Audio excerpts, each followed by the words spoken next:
আসসালামু আলাইকুম রহমতুল্লাহ। দর্শক, দেখতেই পাচ্ছেন কত নির্দয়ভাবে সাতপন্থীরা তারা ওলামায়ে কেরামের উপর হামলে পড়তেছে।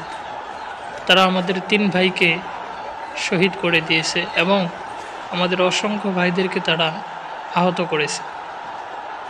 বর্তমান সময়ে তারা যে সমস্ত সন্ত্রাসী কার্যকলাপগুলো করতেছে, তারা এই কাজের পরিপ্রেক্ষিতে আমাদের দাবি একটাই, বর্তমানে তারা আর টঙ্গী ময়দান এবং কাকরাইল মসজিদে তারা কোনোভাবেই অবস্থান করতে পারবে না। এবং কি আমাদের এটা সময়ের দাবি, তাদেরকে তাদের এই সন্ত্রাসীমূলক কার্যকলাপের জন্য তাদেরকে আজীবন নিষিদ্ধ করা।